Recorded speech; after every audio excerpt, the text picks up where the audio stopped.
नमस्कार मित्रों, आप सभी का बहुत बहुत स्वागत है आपके अपने ऑनलाइन इंस्टीट्यूट निशांत ज्ञान के यूट्यूब प्लेटफॉर्म पर। मैं नितिन उपाध्याय आप सभी का स्वागत करता हूं, अभिनंदन करता हूं आज के अपनी इस वीडियो पर।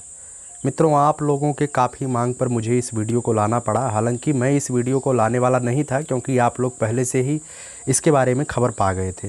लेकिन मुझे इस वीडियो को लाने का उद्देश्य यही है कि ज़्यादातर मित्रों का कमेंट आया कि भैया बीटीसी का आवेदन इस बार होगा कि नहीं होगा। पिछले वर्ष से ज़्यादा विपरीत समस्याएं इस वर्ष कोरोना ने खड़ा कर दिया है। कोरोना का मामला धीरे धीरे अपने चरम पर पहुंचता चला जा रहा है। तो क्या पिछले वर्ष की भांति इस वर्ष भी बीटीसी का आवेदन नहीं होगा? और कुछ लोगों ने पूछा भैया बीएड का एग्ज़ाम 19 मई से हटा है, तो बीएड का एग्ज़ाम आगे जा कर के कब तक होने वाला है? और कुछ लोगों ने कहा कि भैया अब तो हमारा पिछला साल भी बर्बाद हो गया बीटीसी के चक्कर में, और इस वर्ष भी हमारा वर्ष बर्बाद हो गया, तो अब क्या होगा हमारे जीवन में? आखिर हमारे शिक्षक बनने का सपना अब साकार नहीं होगा क्या? और कुछ मित्रों ने कहा, मैं अपनी तरफ से बताता हूं मित्रों, जो बीएड का फॉर्म नहीं डाले हैं उनका क्या होगा? अगर आपका शिक्षक बनने का उद्देश्य ही है और आपने बीएड का फॉर्म नहीं डाला है बीटीसी के चक्कर में, तो क्या यह एक वर्ष आपके लिए बर्बाद हो जाएगा? तो इन सभी मुद्दों पर आपके बीच चर्चा करेंगे और आपसे भी ये चीज़ चर्चा करेंगे कि बीटीसी का फॉर्म आएगा कि नहीं आएगा। आपने एक आर्टिकल को देखा था न्यूज़पेपर में, और उसी न्यूज़पेपर के आर्टिकल को लेकर के मैं भी बात करूंगा और उसके निष्कर्ष तक पहुंचने का प्रयास करूंगा और आपको अच्छे से समझाने का पूरा प्रयास करूंगा। मित्रों, एक चीज़ हमने लिखा है, संयम, धैर्य और निरंतर प्रयास ही सफलता के परिचायक होते हैं। मित्रों, ये चीज़ें आपको केवल ऐसी लग रही होगी कि ये चीज़ें लिखित में ही अच्छी लगती हैं, आपके जीवन में अच्छी नहीं लगती हैं। धैर्य की भी एक सीमा होती है, जब उस सीमा को क्रॉस हो जाता है तो धीरे धीरे हम मजबूरियों की तरफ बढ़ने लगते हैं। हम कब तक धैर्य करेंगे? एक वर्ष तो हमने धैर्य रख के देख लिया। निरंतर प्रयास, हम प्रयास ही करते रहेंगे, आगे कोई वैकेंसी ही नहीं आएगी। संयम हम कब तक रखें? ऐसी चीज़ें आपके मन में उत्पन्न हो रही हैं।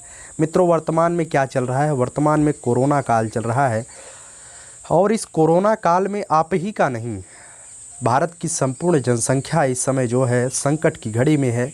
और वर्तमान के समय में अगर आप लोग मेहनत करते हैं, परिश्रम करते हैं, अपने बंद कमरे में पढ़ाई करते हैं और निरंतर प्रयास आपका जारी रहता है, आप अपने आप को कोरोना से बचाइए, अपने परिवार को कोरोना से बचाइए, धैर्य रखिए, सफलता आपको ज़रूर मिलेगी। मेरी शुभकामनाएं आपके साथ हैं। आइए चलिए आगे हम बात करते हैं जो चीज़ें आपके लिए इम्पॉर्टेंट है।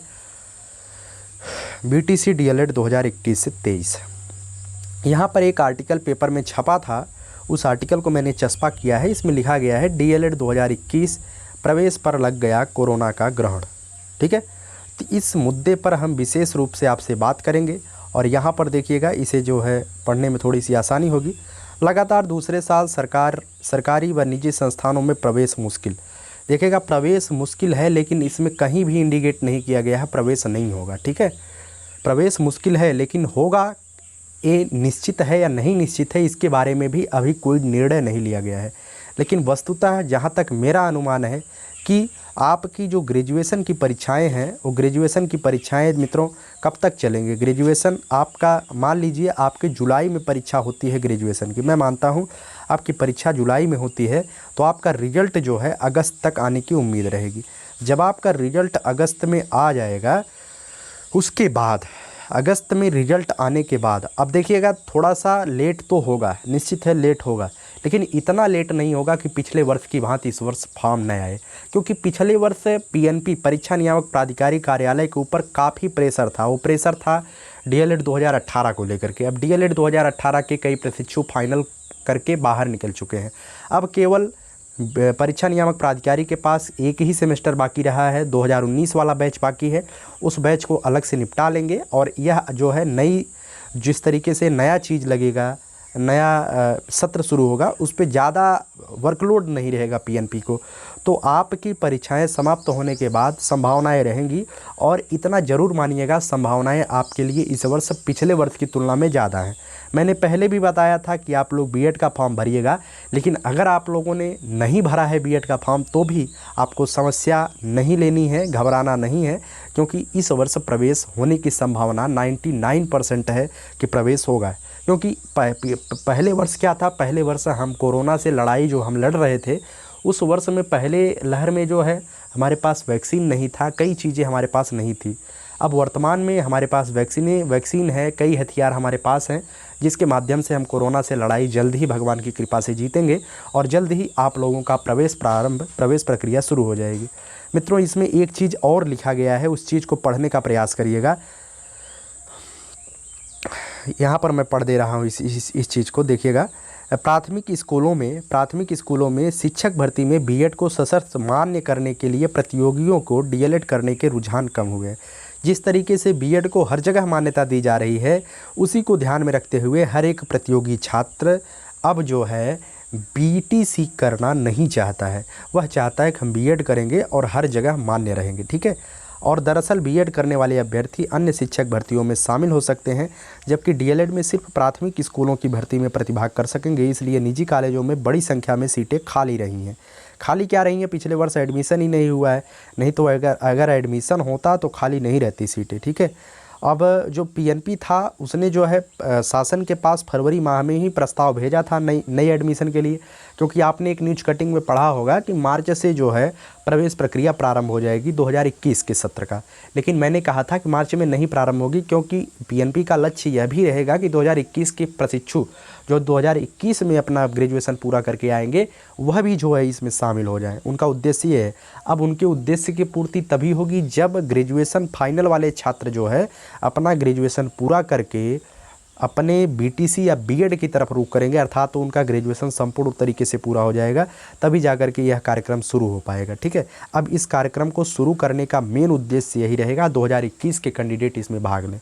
आप लोग संयम रखिए, धैर्य रखिए और इतना ईश्वर से प्रार्थना करिए कि कोरोना जल्द से जल्द समाप्त हो और यूनिवर्सिटी की परीक्षाएं चाहे प्रमोट किया जाए, चाहे जिस तरीके से यूनिवर्सिटी का कार्यक्रम भी समाप्त हो। जितनी जल्दी यूनिवर्सिटी 2021 का कार्यक्रम समाप्त करेगी, उतनी ही जल्दी पीएनपी 2021 का कार्यक्रम शुरू करेगी।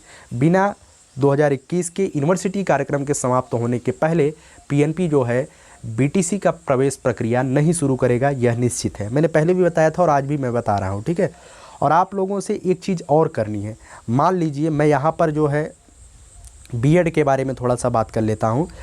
मित्रों, मैंने पहले भी बताया था कि आपको बीएड करना चाहिए और अगर आप बीएड का फॉर्म डाल दीजिएगा, शायद अगर बीटीसी नहीं आए तो आप लोग करेंगे। लेकिन कुछ मित्रों ने नहीं किया है तो उनके लिए भी घबराने की ज़रूरत नहीं है, क्योंकि अगर आपने प्रवेश परीक्षा नहीं दिया है तो भी अगर आपको कुछ न कुछ करना है तो आप बीएड कर सकते हैं, कोई दिक्कत नहीं है, ठीक है। आप बीएड कर सकते हैं जिस कॉलेज से, हाँ, हालांकि आप सरकारी कॉलेज से नहीं कर पाएंगे, प्राइवेट कॉलेज से आप बीएड कर पाएंगे। और जिस प्राइवेट कॉलेज से आपको बीएड करना हो उस प्राइवेट कॉलेज से आप संपर्क करिएगा। जब उसमें सीटें अगर खाली रहती हैं तब आपकी एडमिशन हो सकता है, बिना सीट खाली के एडमिशन नहीं होगा। और इसे कहते हैं पूल काउंसलिंग। क्या कहा जाता है? Pool counselling. एक दो बार जब जो छात्र प्रवेश परीक्षा दे करके जाएंगे, उसके बाद अगर कुछ छात्र बचते हैं तो पूल काउंसलिंग के माध्यम से एडमिशन बीएड में होता है। कोई ऐसी बात नहीं है कि नहीं होता है, ठीक है। और आप सभी लोग जो है मेहनत करिए, परिश्रम करिए। इस लॉकडाउन की स्थिति जो बन रही है हमारे देश में, और पूर्णतः कोविड गाइडलाइन का पालन करिए। और आप सभी लोग जो है परिश्रम के साथ, धैर्यपूर्वक, मेहनत के साथ आगे बढ़ने का प्रयत्न करिए। अगर बीटीसी नहीं आता है तो बीएड आपके लिए मौका रहेगा। मैंने पूल काउंसलिंग की बात की है, इसके लिए इसके ऊपर मैं सेपरेट वीडियो बनाऊंगा। पूल काउंसलिंग कैसे होगा, कैसे आप एडमिशन लेंगे, आप कैसे बीएड करेंगे। जो व्यक्ति प्रवेश परीक्षा नहीं दे रहे हैं और जो बच्चे प्रवेश परीक्षा का फॉर्म भरे हैं वो निश्चिंत रहिए। और रही प्राइमरी और जूनियर की बात मित्रों, अब इतने जल्दी बीएड को कोई प्राइमरी से बाहर नहीं कर सकता है, यह 100% सत्य है। एनसीटी ने आपको मान्यता दिया है तो आप रहेंगे, ठीक है। कोई इतने जल्दी बाहर नहीं कर पाएगा। लेकिन हाँ, अगर आपका बीटीसी ही लक्ष्य रहेगा तो बीटीसी के मामले में भी आप संतुष्ट रहिएगा। बीटीसी भी आपके यूनिवर्सिटी एग्ज़ाम के बाद आने की प्रबल संभावना है और आएगी भी, ठीक है। अगर आप चैनल पे नए हैं और चैनल को सब्सक्राइब करना चाहते हैं, सब्सक्राइब कर लीजिएगा, क्योंकि अगर मैं नया वीडियो बीटीसी, बीएड और आपके शिक्षक बनाने की तरफ कोई कदम उठाता हूं, आप लोग शिक्षक अगर बनना ही चाहते हैं तो निशांत ज्ञान आपके लिए तैयार है। आप लोग चैनल को सब्सक्राइब कर लीजिएगा, बेल आइकन को प्रेस कर लीजिएगा। कोई भी अपडेट होता है मैं आपको दूँगा, और अपडेट के साथ साथ आपको निश्चित रूप से शिक्षक बनाने का भरसक प्रयास हम आजीवन करते रहेंगे जब तक आपकी सफलता नहीं होती है, ठीक है। तो उम्मीद करता हूँ वीडियो आपको अच्छी लगी होगी। एक पॉजिटिव एनर्जी के साथ आप लोग जो है लगातार जुड़े रहिए हमसे और सकारात्मक रवैया अपनाइए और आने वाले समय में जीत होगी कोरोना से, हम जीतेंगे ज़रूर। और आने वाले समय में आपका बीटीसी भी होगा, बीएड भी होगा और आपका जो सपना है सरकारी शिक्षक बनने का वह भी पूर्ण होगा, भगवान की कृपा रही तो। धन्यवाद वीडियो को पूरा देखने के लिए। लाइक शेयर सब्सक्राइब आपको ज़रूर करना है। धन्यवाद।